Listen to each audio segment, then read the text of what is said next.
When I was going to school, I had a few great teachers and a lot of mediocre teachers.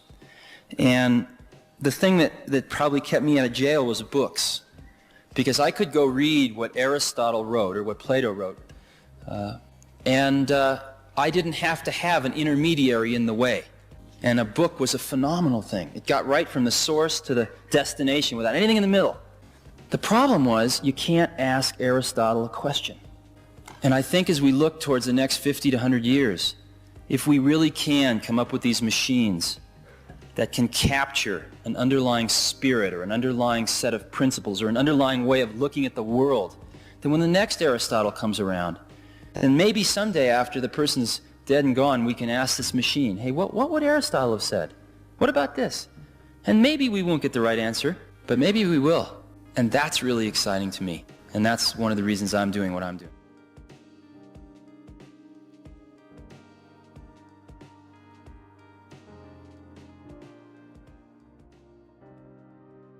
Let's begin with one of your grandest images, a world wireless system. In simple terms, how did you imagine electricity could be sent without wires? It wasn't intended as magic, but as a different way of seeing the planet. I thought of the Earth and its atmosphere as parts of a single huge conductor. By producing very high-frequency oscillations with resonant transformers, you could set portions of the Earth and the surrounding electrical layers into steady vibration. When those oscillations are tuned correctly, distant receivers, tuned to the same resonance, tap into them much like sympathetic strings on a musical instrument. You spent time in Colorado Springs during these experiments. Why there, and what did you learn that was different from other places? Colorado Springs offered two practical advantages: elevation and a lot of lightning activity. It was an enormous laboratory of atmospheric electricity. There I observed what I called stationary waves, modes of oscillation that form patterns across the Earth's surface instead of simply radiating away.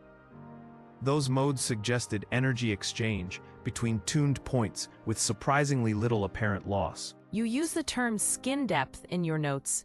How does that concept factor into the idea of the Earth as a conductor? With high-frequency currents, charge tends to be confined to a shallow layer near a conductor. That's skin depth. Applied to the Earth, the layer is enormous in area. Soil and water are not as conductive as metal. But because the surface area is so vast, the effective resistance between distant points can be low when the right global modes are excited. Wardenclyffe was the physical expression of this idea. What was it supposed to do? Wardenclyffe was meant as a node in a network, a station to send messages across the Atlantic, to communicate with ships at sea, and ultimately to be one of about 30 stations in a worldwide system for communication and power distribution. The financiers supporting it balked when the plan expanded to include wireless power, and in 1906 the project was abandoned. Did you ever actually send large amounts of power across continents in your experiments? I demonstrated many wireless phenomena on modest scales and produced striking results in the laboratory, but documented experiments did not transmit substantial power at planetary distances. The patents and designs laid groundwork, but the full global system remained an ambitious projection beyond what we could reliably prove at the time. Practically speaking, how were receivers supposed to draw power in your system? Receivers would be resonant devices tuned to the transmitter's frequency. A body in an oscillating field that resonates with the source would acquire an alternating charge. If the voltage and frequency were high enough, even a lamp could glow simply by drawing charge from the ambient field. That's a powerful image. The planet ringing like an instrument. Let's take a breath and move to what that might have meant for daily life. You pictured cities and industries running untethered. Walk us through the everyday changes you expected and how modern science judges the dream. I imagined homes, factories, and entire cities tapping power from a common wireless network. Fewer transmission lines, lower infrastructure cost, and far broader access to electricity and information. I also pictured pairing such a network with renewable sources like geothermal and hydropower, feeding remote generation into the system. People today point to Wi-Fi and wireless chargers and call them echoes of your vision. How do your ideas line up with modern technology?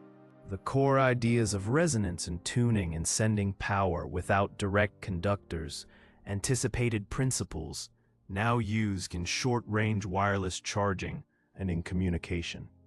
But the modern implementations operate at much smaller distances and rely on different physical trade-offs than the planetary scheme I sketched.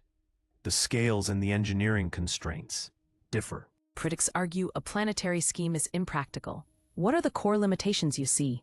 The limitations are real. Dissipation and losses over great distances, atmospheric variability, and the enormous precision required for resonance across vast regions. My era lacked full knowledge of atmospheric and terrestrial dissipation. Later study suggests the planetary scheme, as I conceived it then, couldn't be made practical with the techniques available to me. Had Wardenclyffe succeeded, how might our century look different? We might have seen faster adoption of distributed renewables, less reliance on long physical transmission lines, and more egalitarian access to electricity. But every major change also brings new vulnerabilities, social and technical. So the world would have evolved along a different set of trade-offs. What should people take away from this attempt to reimagine how electricity moves? Dream widely but test carefully. The imagination that proposes radical new arrangements must be paired with rigorous experimentation and an openness to the lessons of failed trials. Even if history didn't follow my exact path, the curiosity behind the idea seeded many useful concepts. That balance between broad vision and steady testing is a recurring theme. Let's move from planetary dreams to a very human conflict over current systems. Let's turn to a more terrestrial battle, the War of Currents. Take us to the turning moment when alternating current prevailed. The 1893 World's Columbian Exposition was decisive. The fair was lit as if by daylight, 250,000 incandescent lamps glowing from generators placed miles away. That spectacle demonstrated AC's ability to carry power over distance with an economy and simplicity that DC could not match. Edison's camp made tactical and public errors. Where did they go wrong? Technically, they missed scalability. DC required many nearby stations and heavy copper wiring, impractical for a rapidly expanding continent. Publicly, their campaign relied on fear, demonstrations of electrocutions, and grotesque theatrics that made their position look vindictive rather than safety-minded. You used demonstrations to make principles tangible. How effective was that approach? Showing is usually stronger than arguing. Public demonstrations of tuned circuits and wireless lighting made invisible principles visible. The fair's flawless operation, lights powered from a distance without catastrophe, spoke far louder than pamphlets and polemics. You once said a different patent arrangement with Westinghouse could have changed your life. What would you have done differently? I would have insisted on a milestone-based royalty tied to verifiable adoption metrics. For example, numbers of installations or mileage of line, so payments could be adjusted according to concrete measures. That approach would have helped protect the company in the short term while preserving my long-term financial stability. You ultimately tore up your royalties to help Westinghouse survive. Do you regret that choice? I chose the wider adoption of AC over personal loss because preserving the enterprise seems the surest way to establish the system. The consequence was the loss of funds that might have supported further laboratories and experiments.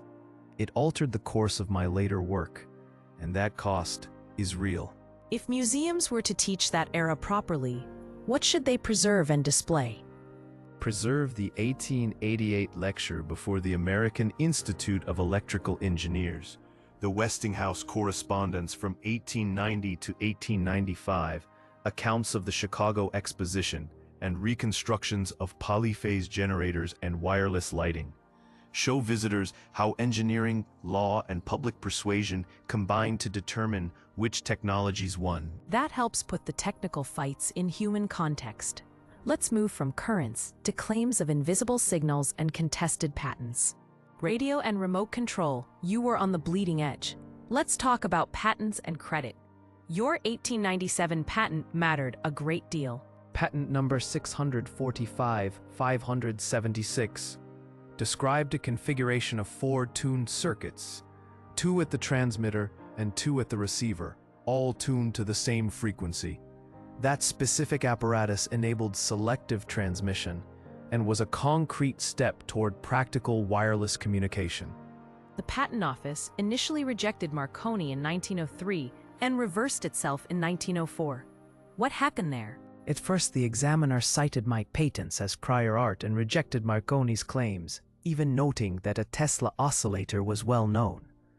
But in 1904, the office reversed and awarded Marconi the patent.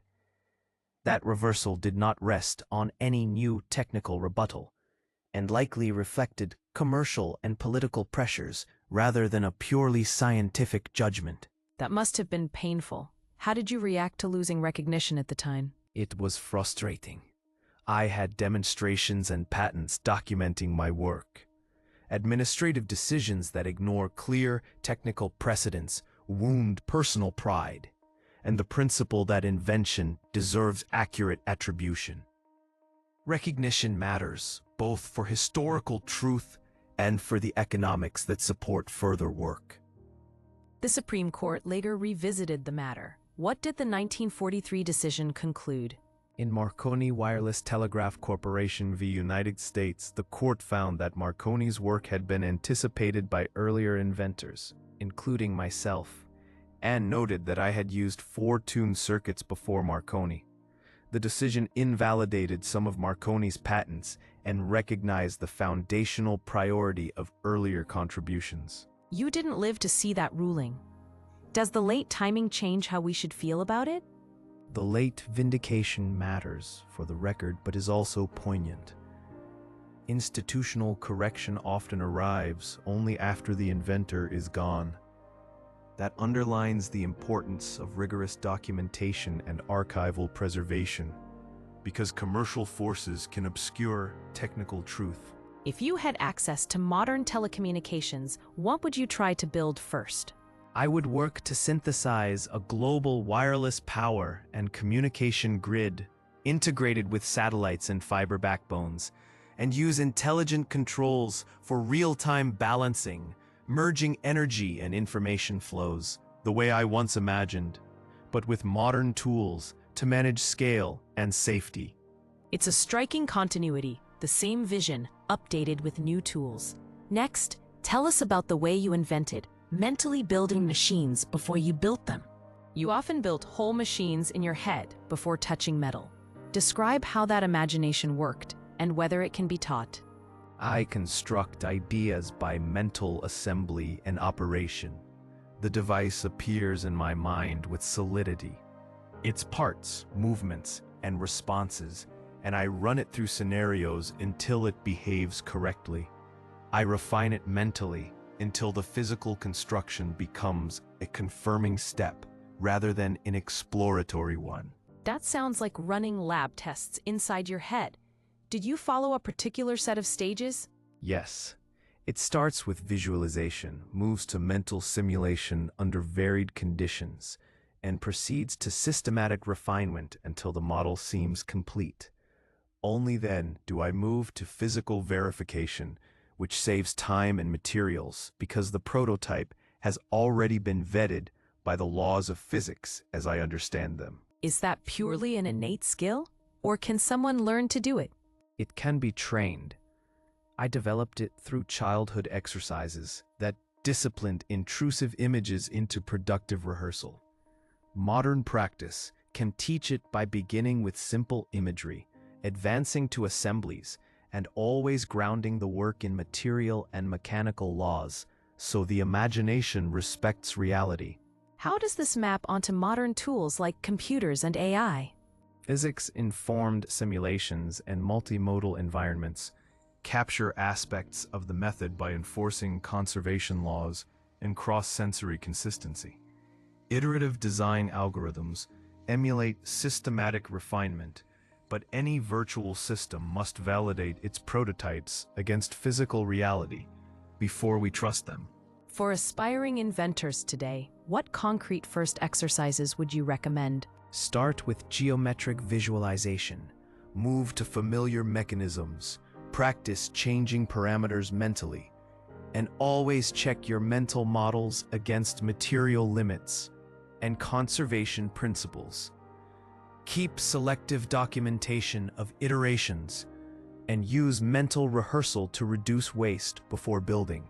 Those are practical steps anyone can begin. From internal workshops to the outside world, let's return to a famous night in Colorado Springs. Let's go back to Colorado Springs and the night you reported rhythmic signals. Did you truly think you'd heard intelligence from elsewhere? In July 1899, my apparatus recorded a series of rhythmic signals, patterns that seemed organized rather than random crackling. Given their regularity and my experiments with stationary waves, I interpreted them as purposeful sequences and believed they might originate from intelligent beings on another world. Others later suggested natural sources like Jupiter or terrestrial transmitters. How do you weigh those alternatives now? Those alternatives are plausible. Emissions from Jupiter or its moon Io, or even human transmitters like Marconi's, could produce structured patterns. Science advances by critique. Without a complete environmental record from that night, reconstructing the exact cause is difficult, and later analyses rightly offer different interpretations. You mentioned tuning to the Earth's resonance to listen. Why was that important? My magnifying transmitter was meant to couple with the Earth's resonance, creating stationary waves that persist and reinforce themselves. If you excite the right natural modes, signals may be transmitted or received with greater clarity. That's why I listened for harmonics and structured patterns rather than mere noise. Did you ever intercept a verified non-human signal? I recorded organized signals and interpreted them as possibly extraterrestrial, but there is no conclusive, verifiable proof they were non-human. The observation remains remarkable and debated, not settled. If you were handed SETI data today, how would you redesign the search based on your principles? I would center resonance and tuning. Look for correlated harmonics and structured frequency relationships rather than isolated bursts. Build receivers targeting planetary resonances and harmonics, and combine tuned observations with archival data to rule out terrestrial or natural astrophysical sources. Seek intentionality in pattern and relation, not only signal strength. That approach blends skepticism and imagination. Now for a final speculative stretch. Given vast resources, what would you build first? Finally, a creative exercise. Given 10 years with supercomputers, nanomaterials, quantum labs, and global funding, what 3 projects would you tackle first, in order, and what are the concrete first prototypes? First, I would pursue a quantum-enhanced global wireless power transmission network, an updated version of my old dream using superconducting metamaterial arrays and quantum control. Second, I would explore ambient energy harvesting via quantum resonance systems to capture tiny, ubiquitous power from quantum fluctuations. Third, I would develop robust, secure, universal remote control architectures using quantum-secure command channels and standardized retrofit modules for infrastructure. For the wireless power project, what are the concrete first steps and prototypes? Build a 10-meter superconducting metamaterial ring array using an IBCO nanowire mesh and split-ring resonators tuned near the Schumann resonance. Integrate quantum dots as local tuners, and instrument the array with squid magnetometers and dilution refrigeration to test coherence and containment. Use a quantum simulator to solve coupled Maxwell-Schrödinger problems, and aim for a lab demonstration of efficient transfer over 10 kilometers with strict field leakage limits. And the ambient energy harvester. What does the initial prototype look like? Assemble forests of carbon nanotube resonators, roughly 1 nanometer in diameter and long as practical, coupled to Josephson junction arrays and high-temperature superconducting storage. Operate them in controlled cryogenic conditions to map fluctuation spectra and attempt repeatable conversion into usable current that a storage system can smooth and deploy. For the universal remote control architecture, what are the first concrete actions? Define a secure IoT protocol with quantum encrypted command channels and build a retrofit actuator module, combining efficient local power harvesting, standardized mechanical interfaces, and a fail-safe emergency override. Prototype the module, controlling a mechanical pump and a small distribution substation. Verify command integrity under interference, and demonstrate safe, remote emergency control. With those powerful projects come risks. What safeguards must be non-negotiable from day one? Environmental impact assessments, alignment with international treaties, explicit dual-use controls to prevent weaponization, and open protocols that promote equitable access are essential. Technical safeguards, containment thresholds, biological exposure limits, and transparent independent audits must be embedded from the outset, so the technology serves many, not a few. We've traveled from resonant earth hums to quantum metamaterials and ethics. Any final reflection for listeners who dream as you did? Invent with a wide imagination, but govern it with disciplined experiment and humane stewardship. Document carefully, test rigorously, and build institutions that protect both the technology and the public good. The truest invention enlarges the common life without endangering it. Thank you for walking us through these ideas. Technical, visionary, and human. It's been a rare privilege. The pleasure is mine. Keep curiosity wide and judgment steady. That is how progress best proceeds.